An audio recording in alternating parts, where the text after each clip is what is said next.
Buenas tardes, bienvenidos a este webinar que hemos titulado Crononutrición. Les doy la bienvenida a nombre de la carrera profesional de nutrición de la Universidad Peruana Cayetano Heredia. Mi nombre es Dayana Barriga, soy jefe de la carrera de nutrición y el día de hoy estaré a cargo de la moderación de este webinar. Mientras se van conectando más personas, les comento sobre este interesante tema, ¿no? El concepto de crononutrición surge en el año 1986 de la mano del doctor y nutricionista francés Alain Delabos. Es una ciencia que sugiere alimentarse de acuerdo a nuestros relojes biológicos, bajo la idea de que los alimentos tienen unos u otros efectos en nuestro organismo y dependiendo de la hora que sean ingeridos, se da este efecto. En la actualidad, la crononutrición investiga el efecto de la alimentación sobre nuestro ciclo circadiano, es decir, estudia la repercusión de la ingesta sobre la secreción de las hormonas relacionadas con el hambre, la saciedad, el sueño, la vigilia, la tolerancia, la glucosa, etcétera, y las repercusiones de estos efectos.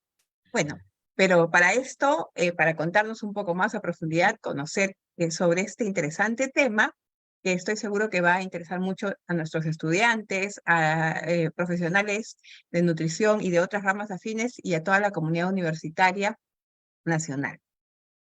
Vamos a presentar a nuestro ponente del día de hoy, quien con gran disponibilidad nos aceptó dar esta ponencia. Él es Luis Vaquerizo Sedano, él es nutricionista, tiene una maestría en alimentación, nutrición y metabolismo por la Universidad de Navarra, España. Asimismo, tiene un magíster en fisiología humana por aquí, por esta casa de estudios, por la Universidad Peruana Cayetano Heredia. Asimismo, es asociado al Laboratorio de Fisiología Comparada, formado en investigación epidemiológica en el área de hipoxia. Se encuentra estudiando un doctorado en alimentación, fisiología y salud, también por la Universidad de Navarra, y en esta área en esta universidad está desarrollando la línea de investigación estilos de vida, adaptaciones fisiológicas y riesgo cardiovascular asociados a la actitud de residencia. Bueno, damos la bienvenida al profesor Luis Vaquerizo Sedano, quien esta tarde va a estar a cargo de la ponencia. Bienvenido, doctor. Le comento que tiene unos 40 minutos aproximadamente para brindar la ponencia. Posterior a eso, vamos a pasar a la ronda de preguntas. Les pedimos a los participantes puedan hacernos llegar sus preguntas por medio del chat o la caja de preguntas y respuestas, y al final estaremos resolviéndolas con el doctor Vaquerizo. Bienvenido, doctor Vaquerizo. Mucho Muchas gusto. gracias, Muchas gracias. Diana. Gracias por la invitación. Yo encantado de estar con ustedes esta tarde. No vuelvo a pisar la universidad desde 2019, Cayetano Heredia, pero siempre gustoso de estar, aunque sea por este medio. Con mucho agrado veo en los participantes algunos amigos, colegas de nutrición, de fisiología, del área de salud, hipoxia, así que voy a dar mi mejor esfuerzo para convencerlos lo importante que es el sueño y la nutrición. Si me permite, voy a compartir Excelente. una presentación. Aprovecho Adelante, para doctor. comentarles que el link de los artículos que voy a utilizar, el Drive, les voy a pasar por el chat para que puedan, cuando gusten, revisar un poco más a detalle alguna cuestión. Muy bien. Entonces, el día de hoy voy a compartir un tema que a mí me gusta particularmente mucho, no porque me guste dormir, sino porque me gusta evaluar la nutrición desde un punto de vista integral, no solamente la alimentación, sino todo el contexto del ser humano. E inicio con este enunciado. La alimentación es algo básico para nosotros, para sobrevivir. Sin embargo, a diferencia de otros animales, nosotros podemos elegir qué comer casi en cualquier momento.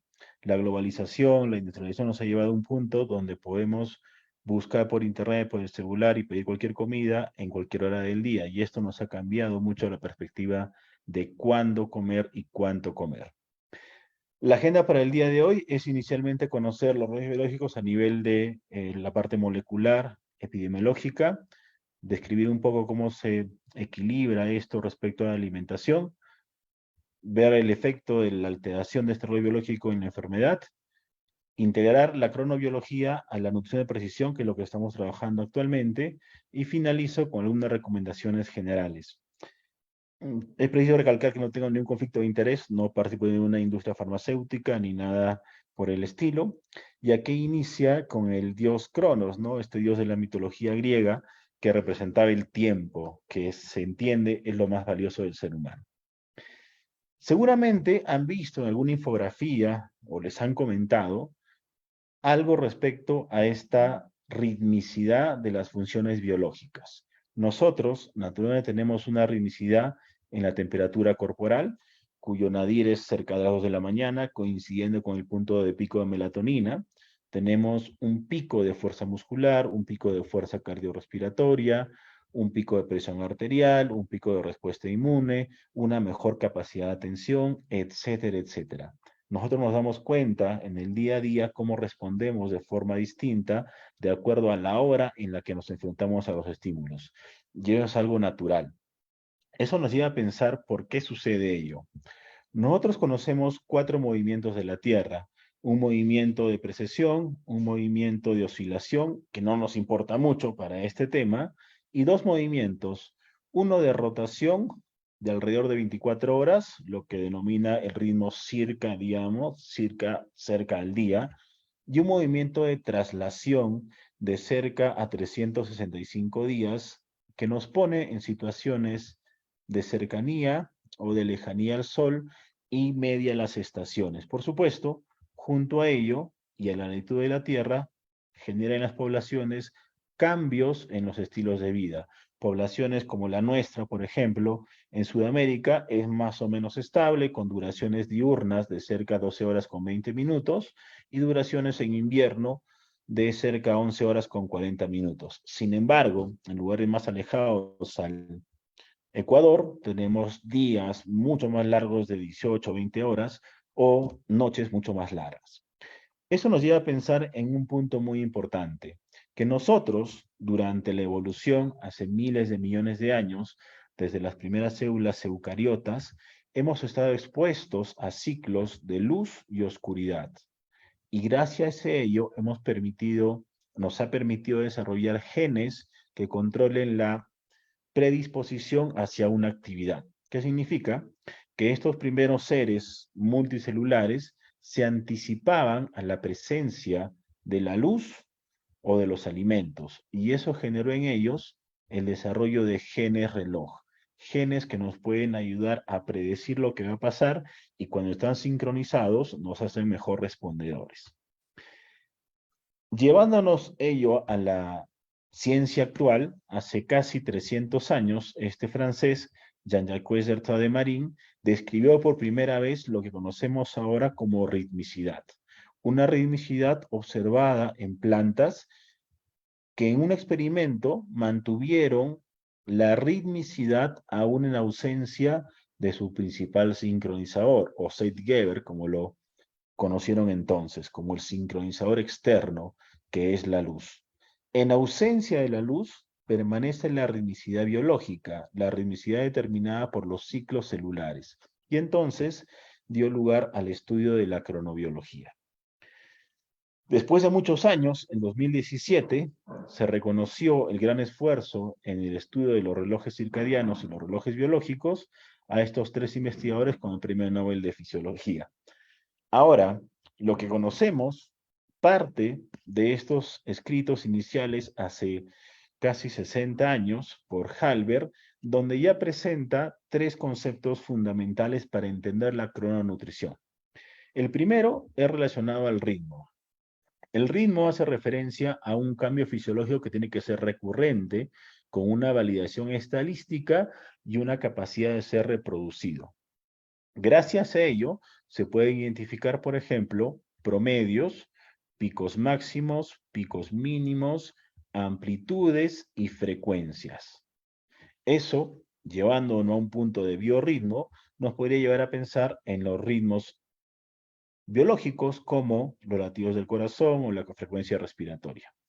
Por otro lado, tenemos los sincronizadores, los que dan el tiempo, los que activan, los que marcan el paso, que pueden clasificarse en internos y externos, en aquellos que pueden venir directamente del medio ambiente, como la luz, como la rotación de la Tierra, o aquellos que son internos, como los ciclos celulares que vamos a ver en un momento.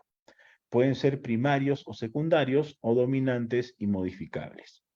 Y finalmente, el biorritmo integra estos dos conceptos y se da a entender como el ritmo que permanece incluso en ausencia del sincronizador. En toda nuestra biología tenemos tres clases de frecuencia. Una frecuencia alta, como pueden ser los ritmos cerebrales en un electroencefalograma, frecuencias medias, como son los ciclos de sueño, oscuridad, alimentación, ayuno, respuesta de albúmina, cortisol, etcétera, o ritmos con menor frecuencia, como pueden ser los ciclos de reproducción, el ciclo menstrual, la gestación y otros. En ese escrito también Halber presenta un dato muy importante, y es que describe que cada célula especializada, podemos hablar de los neumocitos, hepatocitos, cardiomiocitos, etcétera, presentan una ritmicidad independiente, aunque ya se especulaba que existe un sincronizador central que está en constante comunicación para que todo el sistema, el ser humano como tal, pueda funcionar de manera adecuada. Pero resalta nuevamente las diferentes frecuencias de cada célula respecto a su cronobiología. Lo que sabemos ahora es a precisión cómo se regulan estos centros. En este gráfico se presenta la organización molecular del ritmo circadiano, teniendo como protagonistas factores de transcripción, que son el clock y el bemol, que continuamente están regulando la degradación de proteínas, que son el PER y el CRY, a partir de unas vías de fosforilación y acetilación. ¿Qué significa? Durante el día, estos factores de transcripción bloquean los sitios, los EVOCs, que son los sitios de lectura del gen, para que no se expresen diferentes proteínas. Durante la noche, esto se activa y esto permite responder a nivel, por ejemplo, metabólico, con una mayor neoglucogénesis o con una glucogenólisis. Eso significa que nosotros estamos muy bien regulados en condiciones normales a nivel citoplasmático y a nivel celular. Los núcleos responden constantemente a la activación de diferentes genes. A nivel macro tenemos la siguiente imagen. Nos encontramos con un núcleo llamado supraquiasmático. Este núcleo supraquiasmático recibe las señales de dos tipos. La señal principal o el principal sincronizador es el de la luz-oscuridad. Tenemos a nivel de la retina células especializadas de rodopsina que nos permiten interpretar la luz, transformarlo en un potencial de acción que se dirige hacia el núcleo supraquiasmático y a partir de ello a la glándula pineal para la secreción de melatonina. Esta melatonina, junto a otros factores y proteínas, regulan los ciclos de sueño, vigilia, actividad locomotora, ritmos endocrinos, temperatura corporal, ritmos cardiovasculares y por supuesto la alimentación. Aunque de forma bidireccional, también tenemos a otros sincronizadores, como el ejercicio y la alimentación. Además, por supuesto, del contacto social. Naturalmente, cuando vemos a otras personas trabajando, comiendo, durmiendo, la imitación es un punto clave. Además de ello, hay una comunicación a partir de glucocorticoides y vías simpáticas especiales del nervioso central hacia los relojes periféricos, a partir de una oscilación que es variante de acuerdo a cada célula. Frente a ello, la melatonina, el cortisol, regulando la temperatura corporal o la actividad neuronal, va a controlar ritmos de comportamiento, es decir, lo que hacemos todos los días. A qué hora descansamos, a qué hora trabajamos, si nos alimentamos o tenemos ayuno, o si estamos de alguna forma haciendo ejercicio. Y esa regulación se da a través de la expresión de genes, liberación de hormonas, metabolitos, actividad neuronal, hacia los relojes periféricos. En condiciones normales, en condiciones positivas, estos ciclos se muestran bastante regulares, de tal forma que durante la fase diurna hay una regulación por el bemol y el clock, y durante la fase nocturna el PER y el CRY se vuelven protagonistas. Y así se mantiene un ciclo relativamente positivo, que no vayamos a decir todavía saludable. En ello resalta la melatonina. Seguramente o posiblemente durante la época del COVID han escuchado ustedes la melatonina, ¿no? Por toda la ansiedad que teníamos, la preocupación, no se podía dormir. La melatonina se convirtió en uno de los principales las principales ayudas que no requerían una receta médica. Aquí vemos cómo la melatonina en una muestra normal empieza a elevarse a partir de las 8 o 9 de la noche y llega a un pico aproximado a las 2 de la mañana. Se entiende que cuanto más cogemos esta montaña de melatonina, el sueño va a ser mejor. Los ciclos de sueño, 4 o 5 que tengamos durante la noche, van a ser mejor. Vamos a amanecer más descansados, etcétera. Y esta melatonina se regula a partir de la luz que llega a través del tracto retino hipotalámico, se llega a nivel del hipotálamo, núcleo paraventricular, y a partir de un precursor, que es el triptófano, se sintetiza esta melatonina. Ya nos da una idea de lo importante que es mantener los hábitos saludables del sueño, evitando la luz durante las noches. Frente a ello, nos resulta importante resaltar el concepto de cronotipo.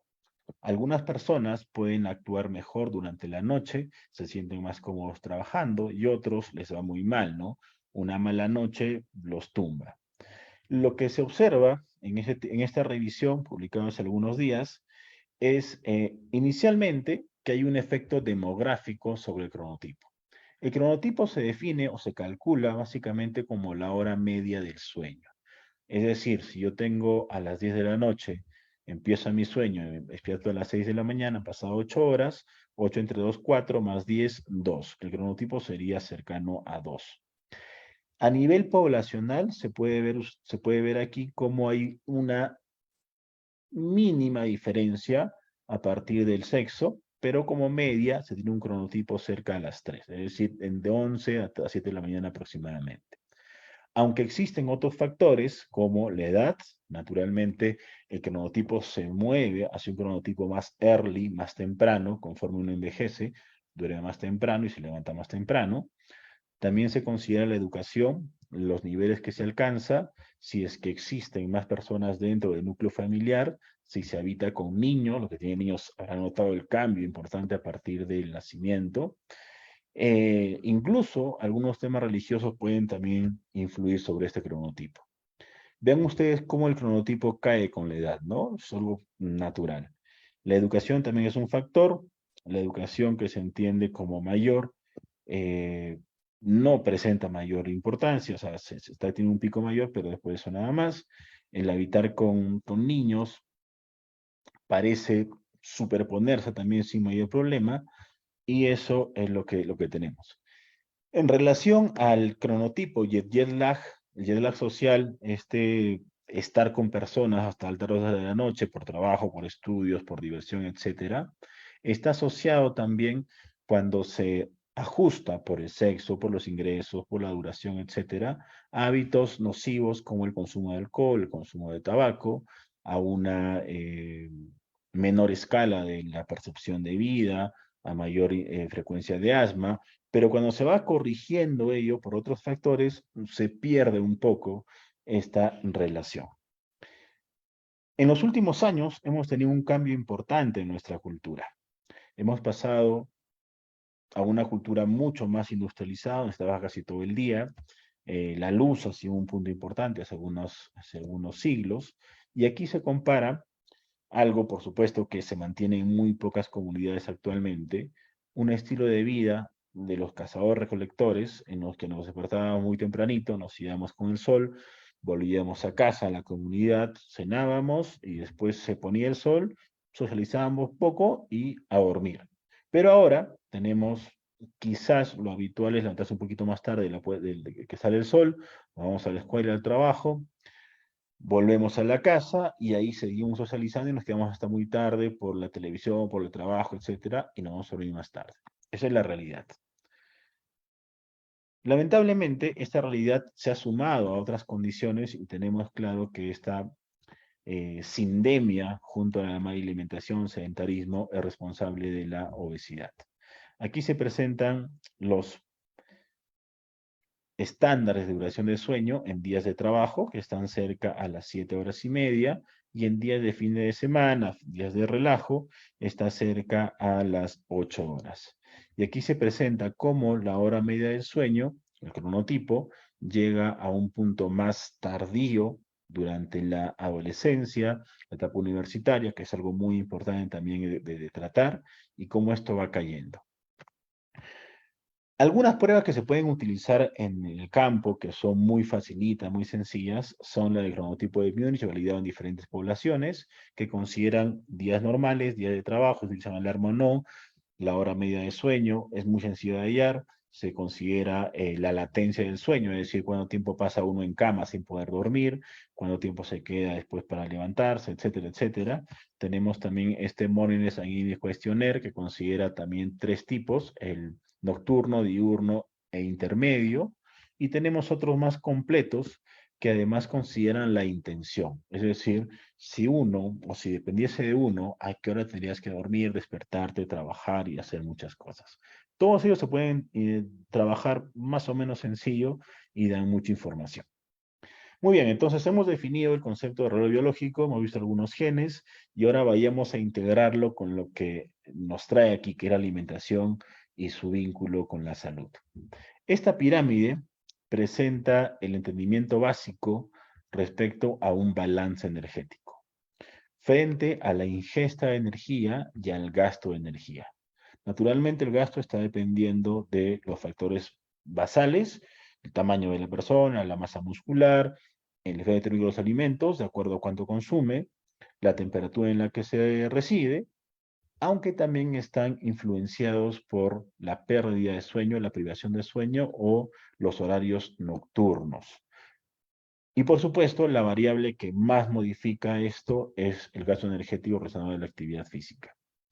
A nivel de la ingesta, tenemos un control nervioso, un control endocrino, una regulación de la microbiota, un factor emocional y, por supuesto, el uso de medicamentos. Se puede entender esta balanza a nivel del individuo, aunque, por supuesto, tiene bases a nivel de la familia, la sociedad, institucional, incluso las políticas públicas pueden estar involucradas.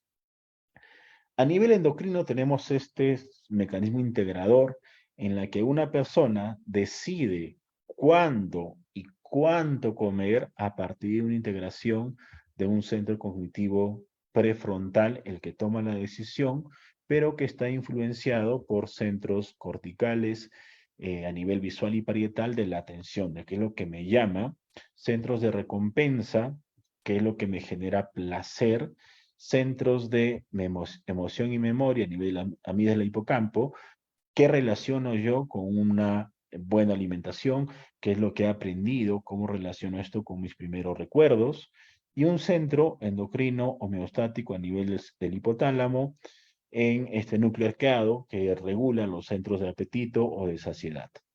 Todo ello está relacionado también a las alteraciones de los relojes biológicos. Ahora nos encontramos, sobre todo en un ambiente urbano, con una menor actividad física, mayores niveles de estrés, privación de sueño, trabajo nocturno, que se juntan con condiciones socioeconómicas, además del hielo social, envejecimiento y la contaminación. Eso nos lleva a la crononutrición, a la relación que tienen estos factores, sobre todo los regulados por el tiempo, y a la alimentación que nosotros elegimos a partir de este mecanismo integrador. Cuando ello está sincronizado, se entiende que tenemos más probabilidades de desarrollar una condición saludable. Cuando esto se altera, por ejemplo, con algo tan sencillo como saltarse el desayuno, nos lleva probablemente a un cuadro de trastornos metabólicos. ¿Cómo sucede ello? Tenemos fuentes exógenas de la cronodisrupción, la alteración del ciclo regular frente al reloj biológico. Pueden haber alteraciones a partir de exposición continua de luz en las noches, viajes transmeridianos, cruzas, te vas a Europa, Asia y tienes dos cambios de 5, 6, 7, 8 horas, el jet lag social, por quedarse hasta tarde conversando, lo que no nos gusta, y finalmente trabajo nocturno, que sucede en grandes poblaciones de nuestro país, como la población minera, la población de hospitales. Eso es natural, los turnos rotativos, todo es muy complicado. Tenemos variaciones endógenas, algunas variantes genéticas trastornos de sueño relacionados al envejecimiento o ansiedad, depresión, etcétera, que van a llevar a una pérdida, a un retardo o una aceleración de las fases. Eso se conoce como disrupción circadiana o cronodisrupción. El reloj central se enfrenta a los relojes periféricos. Cuando debería estar comiendo, estoy durmiendo. Cuando debería estar durmiendo, haciendo ejercicio. Ese enfrentamiento entre el comportamiento y la actividad celular lleva a una alteración de estos genes que controlan diferentes funciones. Se pierde la secreción de melatonina, se inhibe o se retrasa, se incrementa la cantidad de cortisol, disminuye la calidad de sueño y se incrementa la acumulación de tejido adiposo. Eso como consecuencia de una alteración de la hormona reguladora del sueño, del apetito como la leptina, la grelina, a una mayor insulinoresistencia, alteración en la síntesis lipídica, que finalmente van a llegar a obesidad. No solamente una obesidad como una acumulación disfuncional, sino como una inflamación crónica. Y esta inflamación crónica, junto a la alteración de los relojes biológicos, va a poder alterar también las células cardíacas, cerebrales, hepáticas, pancreáticas, musculares, adiposas, etc. Es decir, a nivel integral se va a ver una gran alteración. Lo que nos dice la evidencia frente al trabajar de noche, por ejemplo, es que si tengo personas que pueden empezar a trabajar de noche, aquellas que tienen en el modelo ajustado, o sea, IMC y otras variables, un trabajo nocturno menos de 5 años, tengo 26% más riesgo de desarrollar diabetes tipo 2. Parece ser que después de ello hay una adaptación, porque el riesgo disminuye y ya no es significativo. Por supuesto que algunas personas responderán mejor que otras. En este estudio se presenta cómo aquellas personas que trabajan alguna vez de noche, alguna vez, presentan 11% más riesgo. Aquellas con horarios rotativos, 13%, y aquellas con horarios rotativos hacia el día, sobre todo de noche, pero algunos días, también 37% más de riesgo. Sin embargo, aquellos que casi siempre trabajan de noche presentan un riesgo no significativamente mayor. Entonces, son algunos estudios que nos permiten entender ese proceso. Si tengo un cronotipo diurno, nocturno, ¿será algo positivo?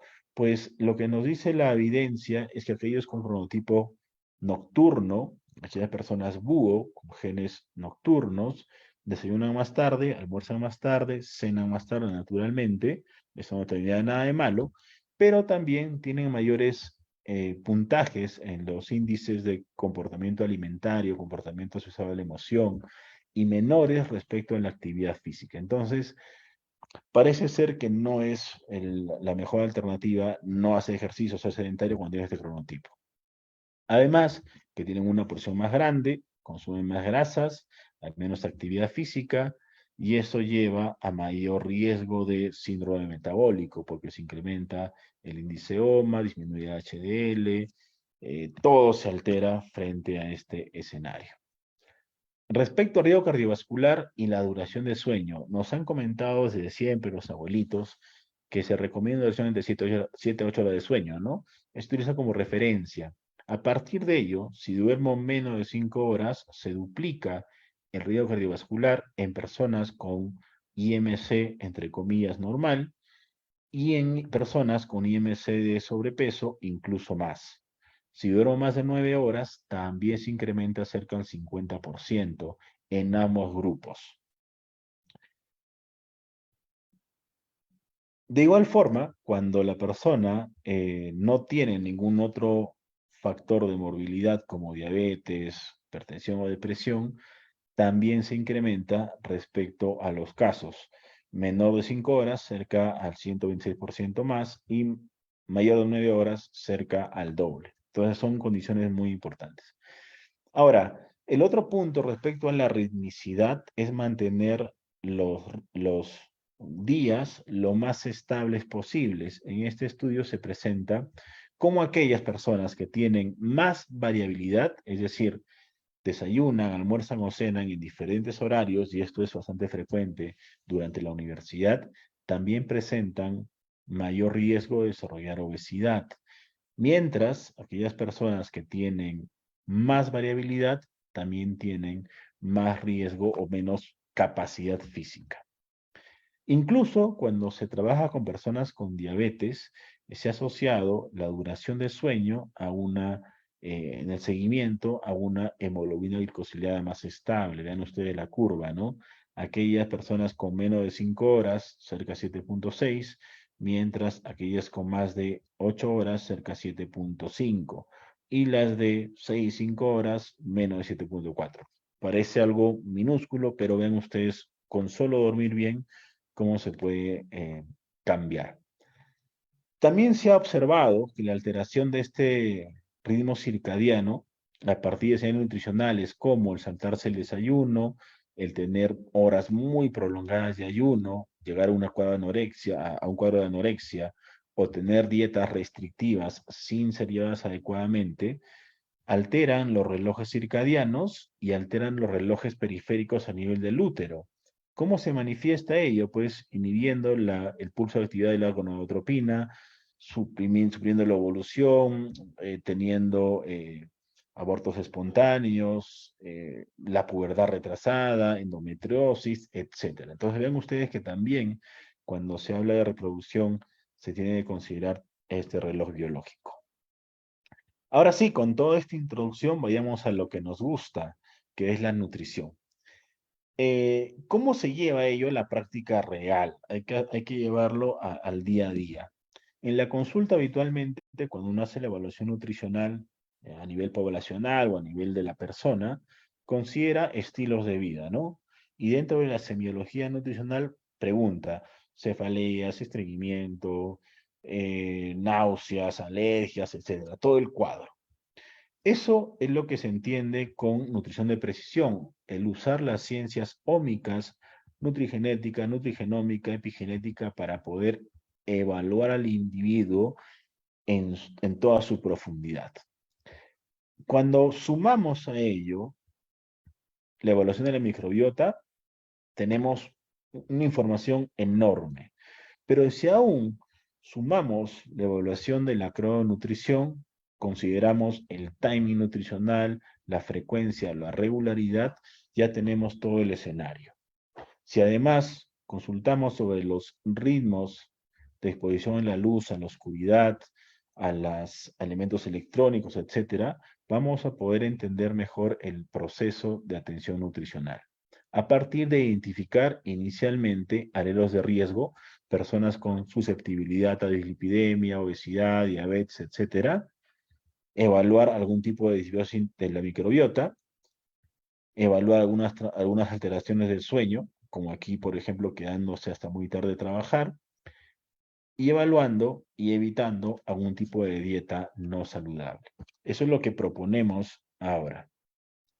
En este estudio de revisión, publicado también hace muy poco, se presenta lo que tenemos ahora mismo respecto a las variantes genéticas en los genes relacionados al ritmo circadiano y cuál es su asociación en el desenlace relacionado a la alimentación. Muchos de ellos son por la profesora Marta Garbolet, una amiga que trabaja en esto hace muchos años, una de las top a nivel mundial, y tienen diferentes diseños, estudios transversales, estudios longitudinales, y lo que nos presenta es que se han identificado diferentes alelos de riesgo en el gen CLOCK relacionados a mayor riesgo de obesidad, riesgo de síndrome metabólico. Si presentas el alelo T, por ejemplo, el nucleótido T en polimorfismos, se ha encontrado un efecto protector. Respecto a este estudio con personas obesas, se ha relacionado algunos polimorfismos del CLOCK con la obesidad en personas con sobrepeso y obesas, en personas delgadas, en personas nuevamente obesas. Hay diferentes estudios en gen CLOCK, en el gen PAR, en el gen SIRT, en el gen PER-CIT, etc. Entonces, hay mucha información. Naturalmente, estos estudios han sido realizados en una población europea, asiática, británica, Hay muy pocos en una población similar a la nuestra, pero creo que son útiles para entender el tema como tal, ¿no? Se han realizado también polimorfismo de gen clock con comportamientos de alimentación emocional a una menor probabilidad, un factor de protección. Es decir, hay una vasta información. Respecto a la interacción que tiene la dieta, es decir, eh, ¿cómo respondo a la dieta respecto a algunos polimorfismos o respecto a la metilación que puede tener esta dieta? También se ha relacionado el tipo de intervención nutricional con dietas bajas en calorías, dietas altas en proteínas, con la metilación de estos genes y una menor o peor respuesta. Entonces también el proceso se entiende cada vez más. Aquí tenemos algunos ejemplos. Vean ustedes cuando una población se somete a una dieta para bajar de peso y se relaciona con la variabilidad interdía de la temperatura. Solamente considerando ello, es claro que las personas con menor variabilidad son aquellas que responden peor. ¿Por qué? Porque la amplitud es menor.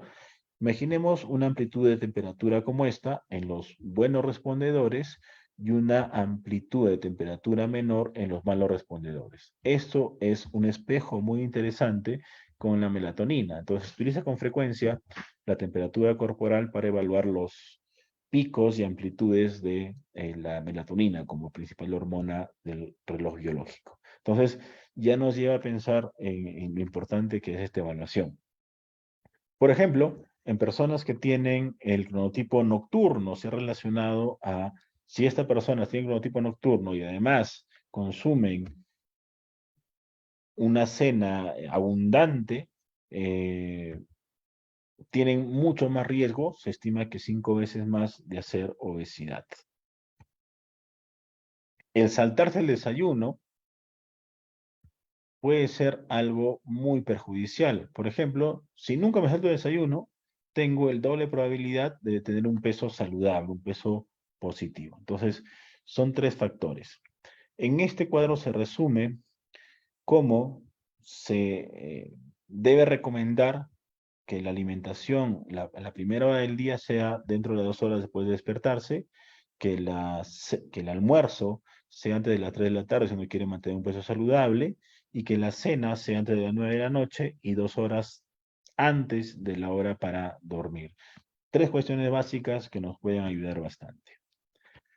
Les hablaba hace un momento de melatonina, ¿no? De cómo puede ser utilizada para personas que tienen problemas de sueño, inicialmente sin otros medicamentos como las benzodiazepinas.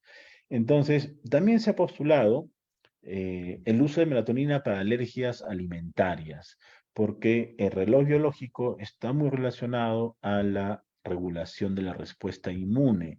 Y la melatonina, como se presenta en este estudio, lo voy a comentar rápidamente, eh, se presenta como un posible regulador de esta respuesta a la alergia, como un inmunoregulador para que la respuesta frente a la proteína de leche de vaca o a los mariscos, etcétera, sea menor a partir de una activación a nivel de el bemol, el CRAE, lo que vimos hace un momento, ¿no?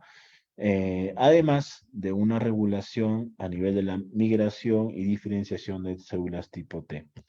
Bueno, es algo que se postula, no se detalla la dosis ni la frecuencia de melatonina, pero parece ser interesante.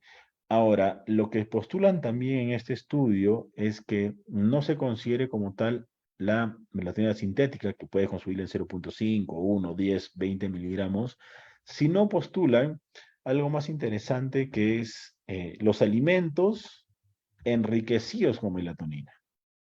Es algo muy interesante, muy bonito, ¿no? Pero creo que todavía estamos un poquito lejos. De forma natural, la cerveza tiene melatonina, pero es difícil prescribir cerveza, ¿no? Va a ser un poco raro. Lo que hacíamos, o lo que hacían los abuelitos hace mucho tiempo era recomendar una mayor ingesta de triptófano, ¿no? Y por ahí la clásica taza de leche antes de dormir o el cacao. Pero bueno, es otro asunto. También se postula como intervención la ingesta de polifenoles estacionales, porque estos pueden ser también reguladores de estos relojes biológicos, sobre todo en personas que tienen viajes constantes. El adaptarse a a un nuevo uso horario puede ser mejor de alguna forma con el uso de polifenoles. Dentro de esos polifenoles se ha postulado, por ejemplo, el uso de el té verde enriquecido con catequinas, el de las granadas, el epigalocatequingalato, el modelo animal, el extracto de estas granadas, los frutos del bosque, los frutos rojos, se han postulado. Pero me llamó la atención y quiero presentarles este estudio que considera resveratrol, que lo encontramos en muchas cosas, ¿no? Las uvas, etcétera, como un modulador circadiano, mejorando este loop, este circuito entre los genes que comentamos hace un momento, el bemol, CAI, el PER y el clock, modulando.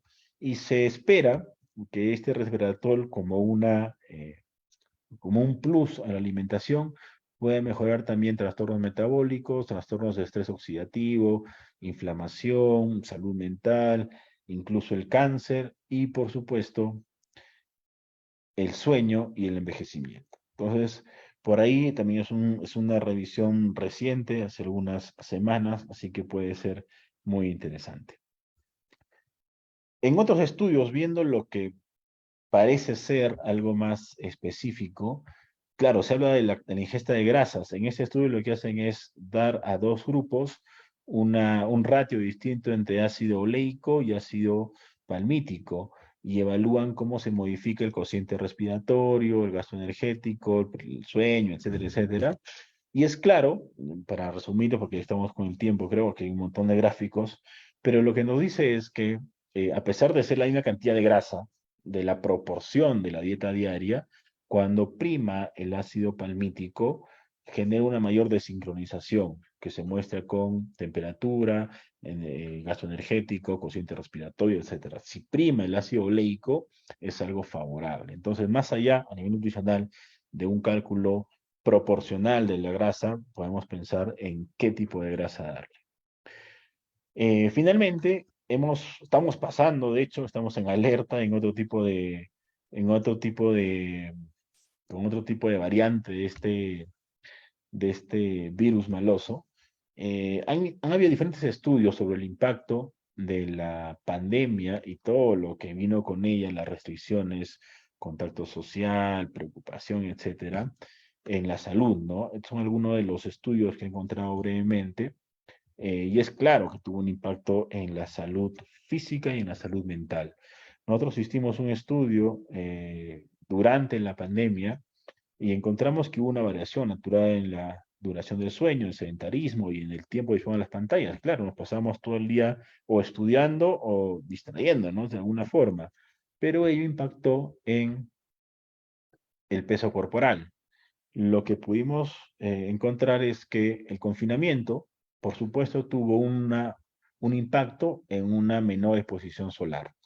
Salíamos menos porque nos prohibieron salir y eso incrementó el sedentarismo, retrasó los tiempos de alimentación, disminuyó la duración del sueño, teníamos más tiempo para dormir, pero no podíamos dormir,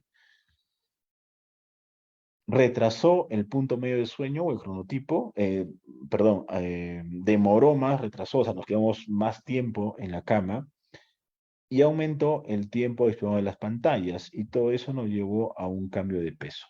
Esto fue un estudio hecho en universitarios y los dividimos de acuerdo a su ganancia o pérdida de peso y lo que encontramos es que aquellos que disminuyeron más la exposición al sol fueron los que aumentaron más la exposición a la pantalla y también los que aumentaron más el peso.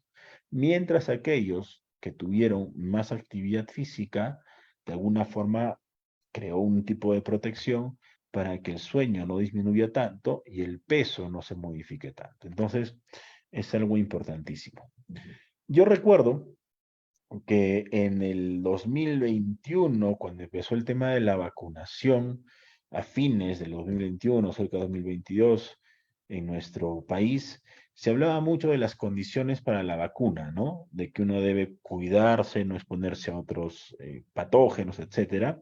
Y yo hablaba con algunas personas, con algunos alumnos incluso, y les decía que falta un dato, que dentro de la recomendación tiene que decir duerma, porque en el proceso de sueño está también el proceso de clonación de estas células de respuesta inmune con la información de la vacuna, las espigas, etcétera, etcétera.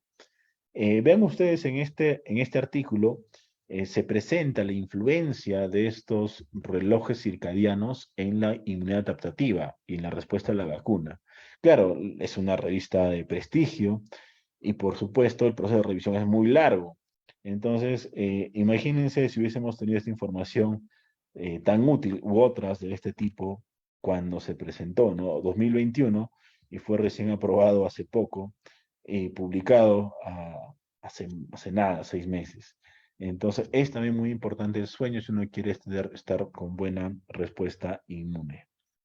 Finalmente, ayuno intermitente es una pregunta obvia que siempre sale cuando se habla de crononutrición. Yo le recomiendo esta revisión para empezar a abordar el tema. Es una revisión de el Annual Review Nutrition sobre el efecto metabólico del ayuno intermitente y lo desarrolla muy bien el profesor Patterson. Pero en general, eh, la evidencia recién está saliendo respecto al efecto a largo plazo del ayuno intermitente en todos los tipos de ayuno, ¿no? Naturalmente, algunos ayunos, como los religiosos, como los que se hacen en el Ramadán, que quizás es el más estudiado, parten de una condición, de un genotipo específico que responde bastante bien a ese tipo de ayuno, ¿no? El hacerlo esto en otro escenario, en otra población, por supuesto, nos daría más luces para entender el impacto a largo plazo. A corto plazo, parece ser positivo siempre que esté dentro de un patrón saludable, porque también incrementa el riesgo de gastritis, la propia privación de sueño, depresión muscular, etcétera, etcétera. Entonces, es algo que lo voy a dejar ahí como recomendación para lectura. Muy bien, para finalizar y llegar a una parte más final de las preguntas, cuando vamos a la persona, nos podemos enfocar en 4 factores. Primero, horarios regulares. Respecto a la alimentación, desayuno, almuerzo, cena, dentro de estas horas, 7 a 9 de la mañana, 12 a 3 de la tarde, 7 a 10 de la noche, regulares, junto al sueño. Patrones de sueños saludables, se estima que 7 horas, 7, 8 horas es lo ideal. Y para ello, el segundo punto, disminuir el estímulo visual, evitar sobre todo la luz azul en esta longitud de onda que inhibe la síntesis de melatonina, al menos 15 minutos antes. Bueno, al menos, ya sea 30, 40, 60, pero al menos 15 minutos antes. Y si es posible, programar todos los equipos para tener automáticamente estos filtros de luz azul. En tercer lugar, la alimentación. No tener alimentación saludable no puede ser saludable si es abundante, no. Evitar aquellos alimentos ricos en fibra que puedan tener alteraciones en el peristaltismo, por la menestra, por la altura es bien complicado. Al menos 2 horas antes de la hora programada para dormir. Y finalmente, la habitación, el ambiente, ventilado, menos ruido, evitar, si es posible, elementos electrónicos, televisores, etcétera, dentro de la habitación. Eso es posible. Y hacia el personal de salud, entiendo que hay colegas por aquí, ¿qué podemos hacer?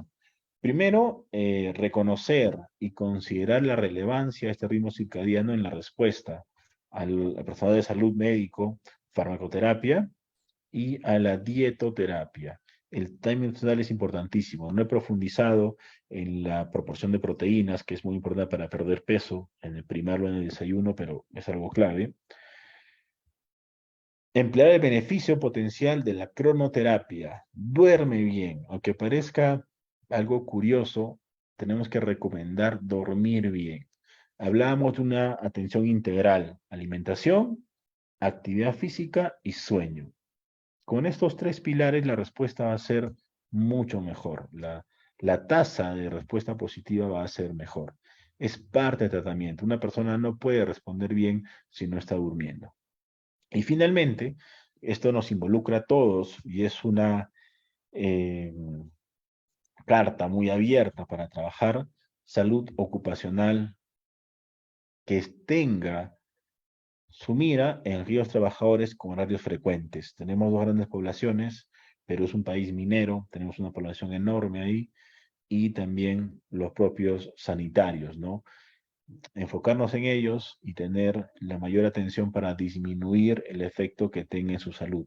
Podemos hablar de melatonina, podemos hablar de polifenoles, cronoterapia, timing nutricional, etcétera. Es una maravilla y ojalá se pueda seguir avanzando en ese medio, ¿no? Ojalá que las empresas puedan darnos ese lugar para seguir trabajando.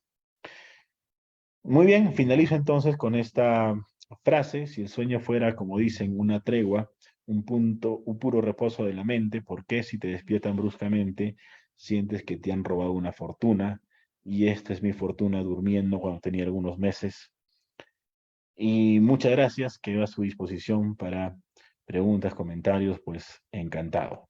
Disculpen si he Sí. corrido un poco, pero es mucha información y he tratado de sintetizarla, pero que se entienda. Excelente, profesor. Muchas gracias. Una muy buena ponencia. Estoy seguro que esto ha generado mucho, digamos, entre los participantes muchas ganas más de investigar y conocer este tema y que estoy segura que lo vamos a tener nuevamente para que nos pueda comentar más a fondo y más a profundidad. Y esta importancia, ¿no?, que tiene la crononutrición para lo que es la salud en general.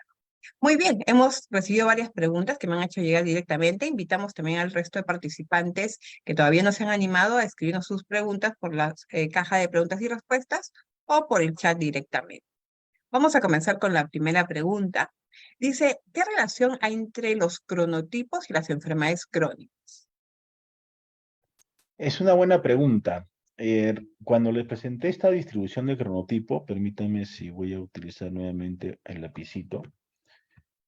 Cuando se establece la distribución epidemiológica del cronotipo, se entiende que la mayor parte de personas, 70% aproximadamente, si solo te partimos en dos, el cronotipo diurno y nocturno, tiene un cronotipo diurno, mientras el 30% cronotipo nocturno.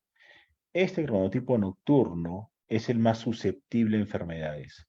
Cuando este se le suma mala alimentación, estrés, hábitos nocivos en general, sedentarismo, etcétera, desarrollan más rápido síndrome metabólico, obesidad u otras enfermedades cardiometabólicas que esta población. Entonces, ellos están más susceptibles a generar esas enfermedades. Eh, Respecto a la adaptabilidad, por supuesto que ellos se adaptan mejor. Es decir, si a este señor yo lo someto a una condición de privación de sueño o de horarios rotativos, va a responder peor. Entonces va a incrementar su riesgo de enfermedades. Entonces depende del escenario. En un escenario que tenga un trabajo normalito, todos 8 horas en la mañana, este tiene más riesgo.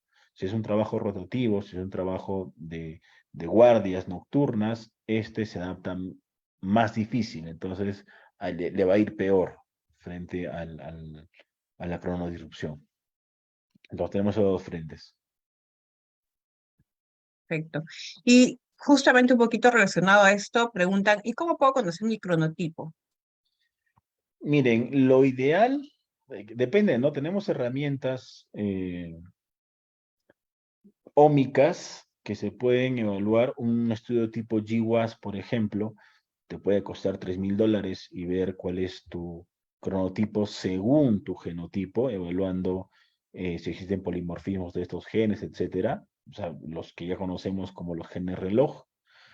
Es muy difícil hacer esto para todas las personas. Puedes utilizar también eh,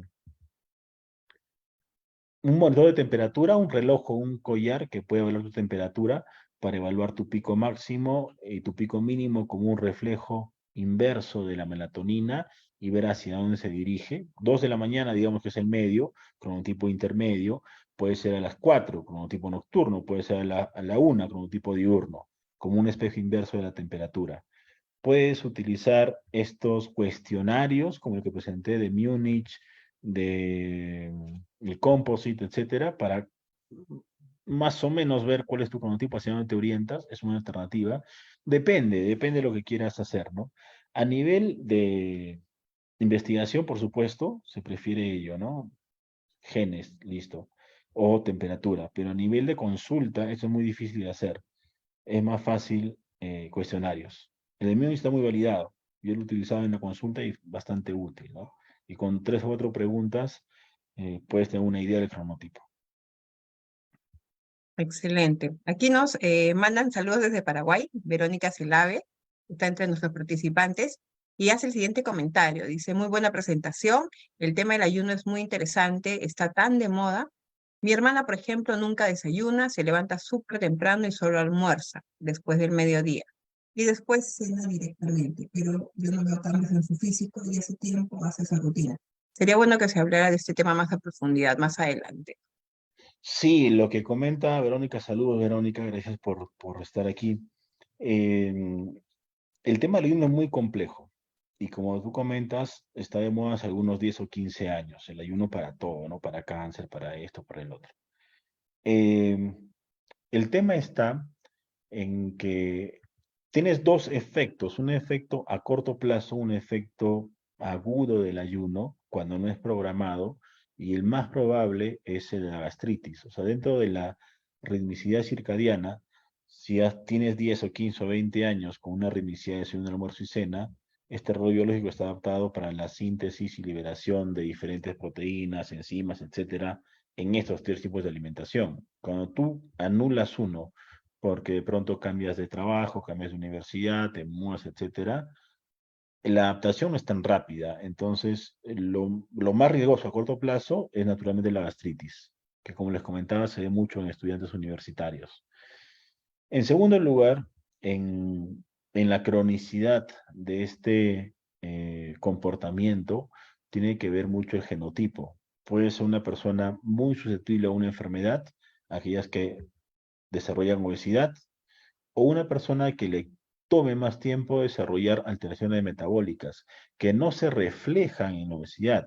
O sea, cuando se altera el metabolismo de lípidos, de proteínas, etcétera, la antropometría es no el último, pero requiere un tiempo para que se pueda manifestar. Como tú ves, cambios en el físico, puede pasar unos meses o años incluso, pero a nivel subclínico puede observar alteraciones en la síntesis de anticuerpos, en la inmunoregulación, etcétera, etcétera. Entonces, que no sea evidente el impacto no significa que no existe el impacto, ¿no? Hay que estar atentos sobre todo a ello, ¿no? Sí. Muy bien, muchas gracias, profesor Vaquerizo. Aquí hay otra pregunta interesante. Dice, ¿es posible regular la hipertensión con el manejo a través de la crononutrición? A ver si he entendido bien. Si es posible regular la intervención nutricional. La Ah, la hipertensión. hipertensión. Ajá. Eh, en teoría sí. En teoría sí. Eh, dependiendo cuál es el origen de la hipertensión, pero si es el más habitual, el que es crónico degenerativo, etcétera. En teoría sí, porque de hecho uno de los inicios de esta presentación era, no sé si está por aquí, este. Entonces, entendiendo esta ritmicidad y de acuerdo al comportamiento de la hipertensión, seguramente el tratante te va a ofrecer un medicamento en la noche, un medicamento en el día, de N tipo, ¿no? Frente a ello, también tenemos una ritmicidad respecto a los canales de sodio y potasio. Es una ritmicidad natural. Entonces, la alimentación sobre ello, la reducción, si es sensible a la ingesta de sodio o si la diuresis está incrementada en algún momento, puede ser, en teoría. En la práctica no lo sé. En la práctica, o sea, que podamos estimar la ingesta de sodio en los tiempos de alimentación, estimar la diuresis para que no se incremente el volumen, estimarla o hacer un mapa, un monitoreo de la presión arterial ambulatoria por 24 horas para ver la respuesta, en la práctica sería muy complicado, pero teóricamente sí se puede hacer, ¿no? O sea, el mapa, por ejemplo, se hace muy pocas veces, no siempre. Lo más habitual es tómate la presión en la mañana y ya está. Lo ideal es hacer eso. Entonces, yo nunca lo he hecho, por eso en la práctica no sé qué tan complicado sea hacer esta evaluación, pero la teoría nos dice que sí. Excelente, muy bien. Aquí nos hacen otra consulta, dice, ¿existe alguna relación entre la reducción de la ventana, es decir, de 7 de la mañana a 7 de la noche, de ingesta de alimentos y las enfermedades crónicas no transmisibles como la diabetes mellitus tipo 2? Por supuesto, por supuesto. O sea, recordemos, o sea, la etiología de la diabetes es compleja, la tipo 2 tenemos componente genético, componente desencadenante o ambiental, y dentro de ello, el daño que se origina en estos islotes, en estas células tipo beta, por la sobreproducción de insulina, es en respuesta a una cantidad elevada de glucosa, y este daño crónico mata las células tipo beta y al final generas una eh,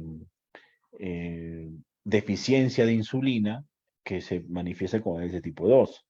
Entonces, si tengo una ventana de 12 horas, que es un ayuno regular, y se incrementa a 14, 15, 16, 16, 17, 18 horas, N horas, hay que recordar el metabolismo de la glucosa. Entonces, los procesos de liberación de glucosa a partir de la gluconeogénesis, a partir de la degradación de glucógeno, a partir de la propia ingesta de alimentos y todo ello, tiene que estar muy bien controlado.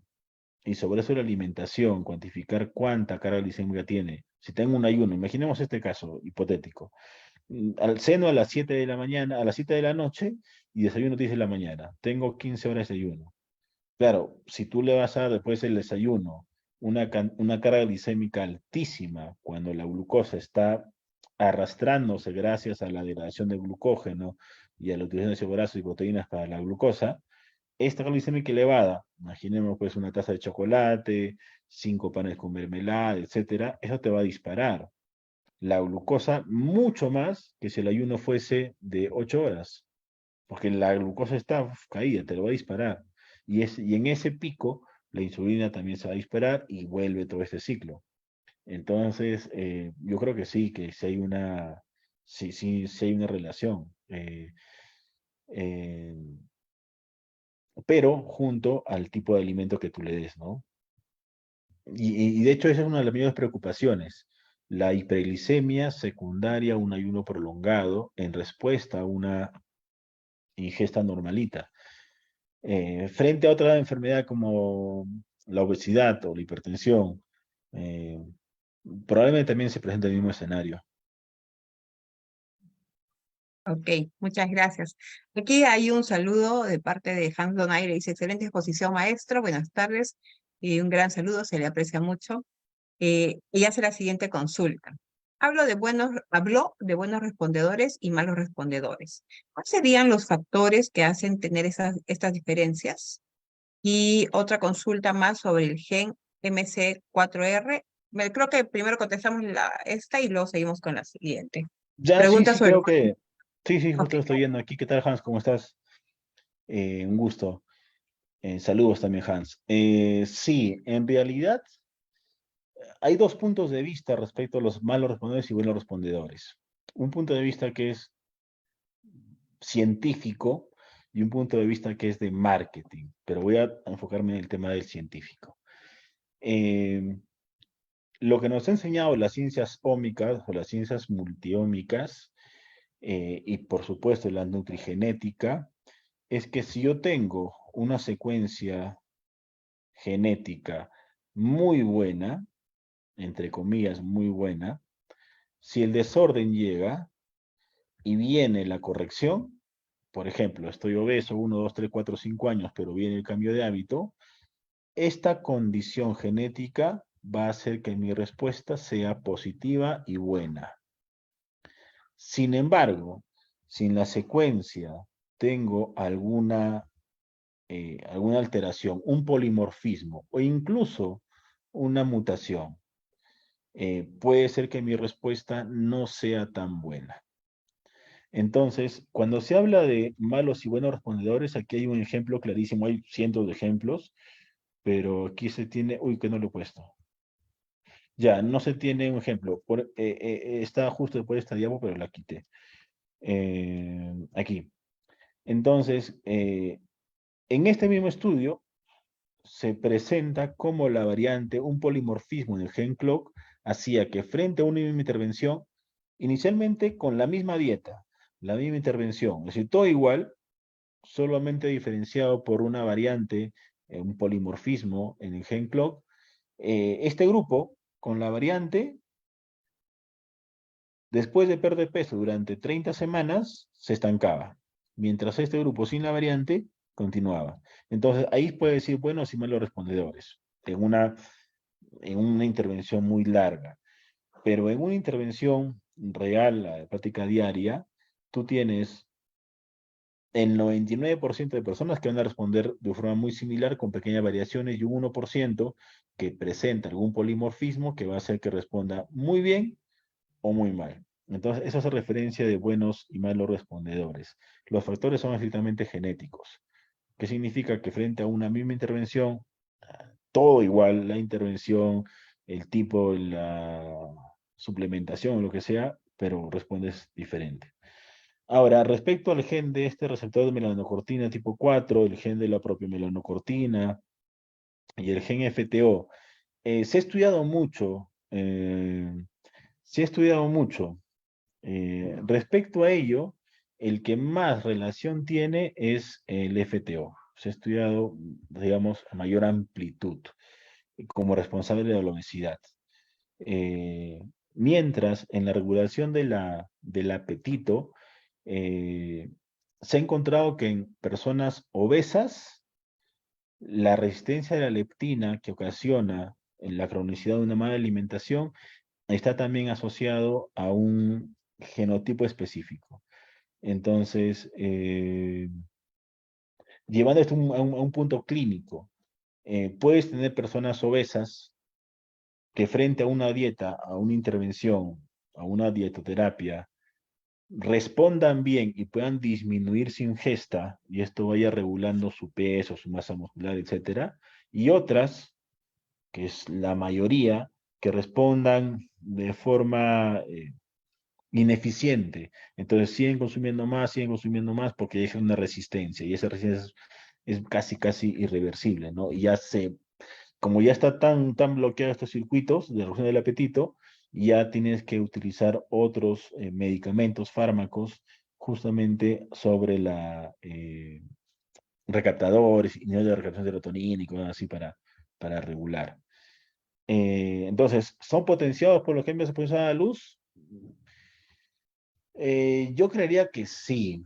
No puedo mostrarte ni de acuerdo con un estudio ahora mismo, pero yo creería que sí. O sea, se esperaría que sí, ¿no? Porque finalmente, si tú tienes un centro de regulación del apetito y estos tienen centros de eh, relojes biológicos y estos se alteran con el fijo en la luz por medio de la melatonina, entonces esperaría que sí, ¿no? Cuanto más te pongas a la luz, sobre todo durante la noche, a la luz azul, y cuanto menos te pongas a la luz solar, que es el sincronizador, tengas más alteración en la regulación del apetito. Eso es lo que se esperaría. Sí. Ok, muchas gracias, profesor. Aquí hay otra pregunta de Beatriz Torero. Ella nos consulta, perdón, si existe alguna relación entre los problemas de ansiedad o depresión en los jóvenes y la crononutrición.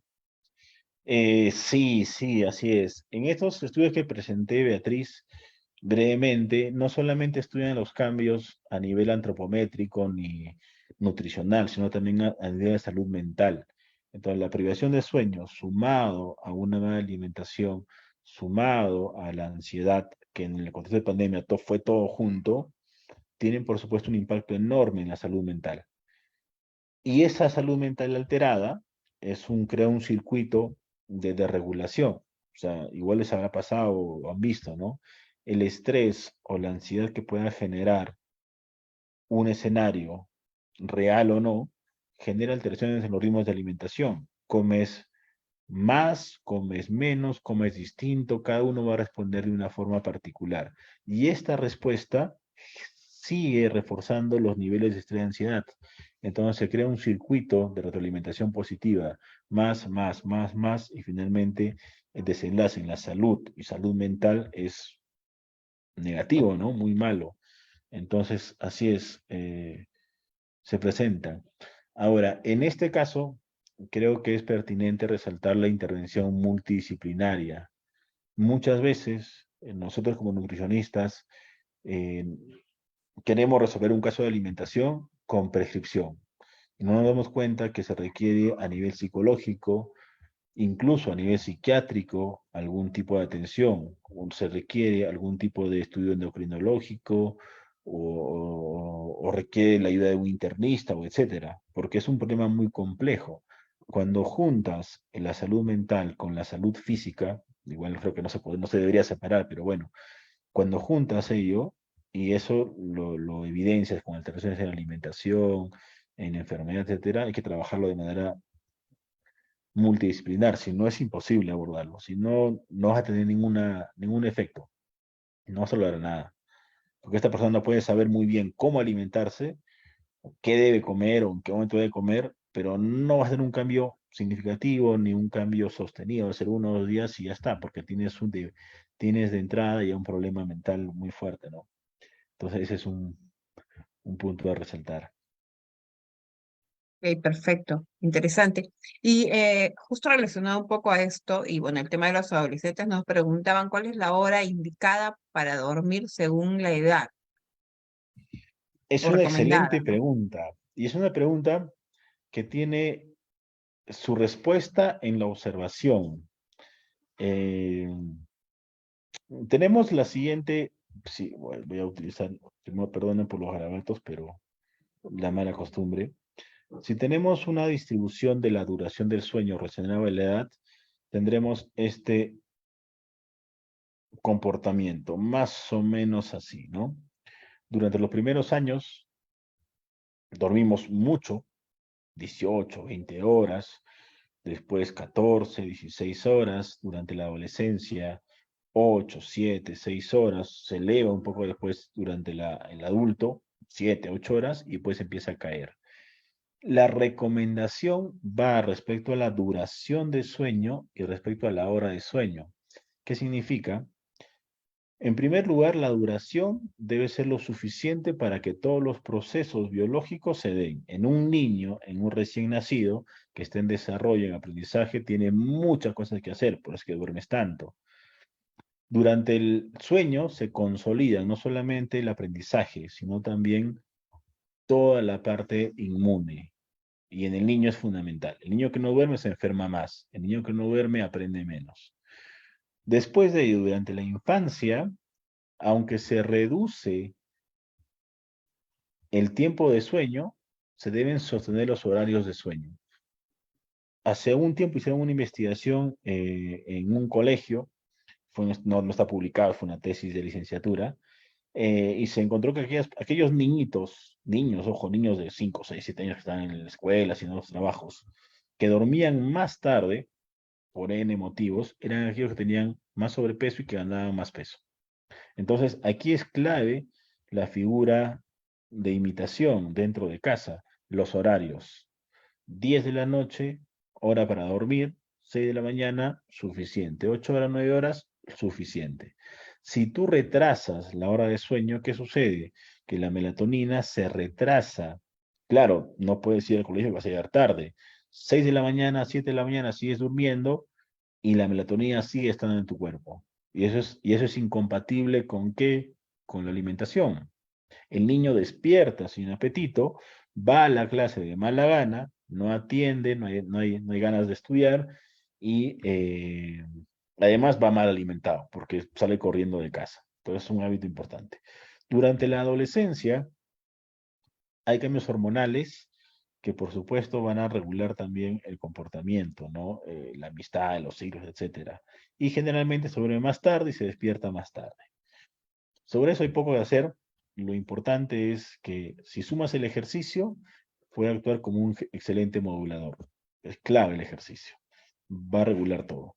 Y ya después en la etapa adulta universitaria, lamentablemente hay una gran presión social, malos hábitos, hábitos que se sostienen incluso después de egresar a la universidad, sobre los que hay que trabajar, pero en teoría, 7, 8 horas, 11 de la noche sería, entre comillas, el escenario ideal. Y ya en el adulto mayor, aunque no lo puse aquí porque es muy amplio también, hay una gran relación entre los relojes biológicos y las enfermedades degenerativas, eh, la propia senescencia celular. Entonces, a partir de los 60 aproximadamente, y empieza a disminuir este pico de melatonina y empieza a adelantarse.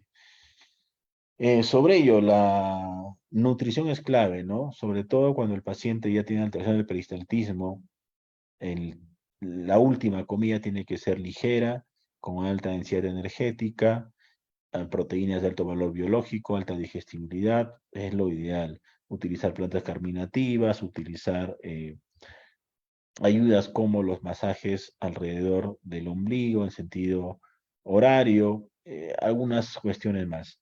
Y dormir, el sueño fraccionado es muy dañino, dormir, utilizar meditación o respiración para que pueda mejorar, ¿no? Entonces, así va más o menos el ciclo de cuánto debe dormir. No sé si era para ello, me desvié. Sí creo, ¿no? ¿No? Sí, sí, muy bien. Muchas gracias, Mm. profesor. Muy bien, tenemos una última pregunta. Nos consultan sobre si las cervezas sin alcohol o bebidas sin alcohol en base a malta tienen melatonina. Podría tener Sí, el mismo efecto sí, sí, sí, que sí. mencionó. Sí, de hecho, la cerveza no se podría recomendar por la melatonina porque tiene alcohol, que es un estimulante, es un nervioso simpático. Entonces, le das alcohol para que duerma, no. Entonces, pero sin alcohol sí es una buena alternativa. Sí, correcto, correcto. Puede ser la cerveza sin alcohol. Sí, sí tiene melatonina. Excelente. Bueno, acá nos acaban de hacer otra pregunta. Y bueno, con esta sí culminamos. ¿Cómo actuaría la crononutrición en niños en condición de autismo? ¿Hay algunos estudios? ¿Se sabe algo al respecto? Es una pregunta muy compleja, muy compleja. Eh, a ver, yo creo que da esto para otra charla, la pregunta. Eh, Cuando se habla de autismo, se entiende que es una condición, está dentro del gran espectro autista, ¿no? Y dentro de este gran espectro autista hay condiciones biológicas, como por ejemplo la mayor prevalencia en niños, es una condición biológica, y hay condiciones también de la persona respecto a cuándo se le diagnosticó, cuál es la severidad del diagnóstico, si ha sido tratamiento o no, etcétera, etcétera. Sobre ello, la nutrición ya es no un gran problema, pero es un gran reto. Lo que se observa en el autismo es una intermitencia entre dos condiciones de hiper e hiposensibilidad frente a los aromas, texturas, etcétera, etcétera. Se ha observado una mayor restricción en la diversidad de alimentos relacionado a la severidad del autismo. Entonces, ya la restricción te limita mucho para actuar respecto a la alimentación. Por otro lado, se puede observar una mayor deficiencia de nutrientes propia de esta restricción. Es más fácil, es más difícil cubrir el requerimiento de micronutrientes porque hay menos alimentos. Entonces, parte de una nutrición que sea balanceada. No importa la hora que sea balanceada. Si logras ello, ya podrías aspirar a una nutrición que es estable. La gran ventaja que se tiene es que dentro de esta condición suele presentarse con frecuencia un comportamiento de, ¿cómo le llaman a esto? Parametrización de las cosas. Es decir, que se come el almuerzo a la 1 en punto. Y el desayuno a las 9 en punto y la cena a las 7 en punto. Y tiene que ser 7, no 7:01 ni 6:59 a las 7. Eso es muy, muy típico dentro de esta condición. Entonces, eso nos podría ayudar respecto a la variabilidad interdía. Respecto al impacto que tendría la crononutrición en la representación del autismo en el comportamiento, no lo sé. No lo sé. Porque o sea, es sobre todo un aprendizaje, requiere mucha terapia, de que puede ayudar, quizás poco, quizás poco, eh, pero de que si no tienes ello, o sea, si no tienes un parámetro de nutrición, sí tendrías efectos negativos, por dos factores principalmente, creo, por la elevación del cortisol y por la caída de la glucosa. Estos dos factores modulados del comportamiento harían que la sensibilidad, la excitabilidad de la persona, del niño, sea mayor. Entonces va a estar más responsivo respecto a la educación, etcétera, si está bien, con la glucosa bien, con el cortisol controlado. Eso. Perfecto, profesor. Bueno, hemos tenido muchas preguntas interesantes. Creo que este tema da para más. Esperamos tenerlo nuevamente más adelante. Queremos agradecerle por la excelente ponencia en nombre de la carrera profesional de nutrición de la Universidad Cayetano Heredia. Y gracias por haber aceptado esta presentación y haber inaugurado nuestro ciclo de conferencias del ciclo académico 23-2, el cual estaba buscando traer temas de interés y de actualidad para que nuestros estudiantes, pero también la comunidad en general pueda aprender y conocer un poquito más acerca de la salud y la nutrición. Muchas gracias, profesor Vaquerizo. El profesor Vaquerizo, desprendido, como siempre es, compartido un drive donde está la información que prometió al inicio, y también esta conferencia está grabada, va a quedar grabada en nuestras redes sociales, está en el Facebook de la facultad y en el Facebook de la carrera, y les hemos compartido también el link para que nos sigan por nuestras redes, puedan revisar nuevamente esta ponencia y asimismo puedan enterarse de las siguientes, ¿no? Muchas gracias nuevamente, gracias a todos por haber estado aquí con nosotros, por no haberse movido, hemos tenido a todos los participantes de principio a fin. Eso quiere decir que han estado muy interesados en lo que se ha vertido en esta conferencia. Nuevamente, muchas gracias, gracias profesor Vaquerizo. No sé Gracias, si quiere gracias dar Diana. Y dejo mi algunas correo ahí palabras. en el chat por si. Muchas Perfecto. gracias a todos, gracias Diana por la invitación, encantado siempre de estar con ustedes. Dejo en el correo mi chat, en el chat dejo mi correo por si hay alguna consulta, comentario, algún trabajo de investigación, pues encantado de poder avanzar en esta línea de nutrición y todo lo que integra. Mucho gusto con Excelente, todos ustedes y hasta una próxima oportunidad. excelente profesor, muchas gracias. Sí, seguro que muchos alumnos se van a animar por este tema y esta área de investigación. Nuevamente, muchas gracias a todos. Una muy buena tarde y nos vemos en la siguiente conferencia. Hasta luego. Gracias, hasta luego. Gracias.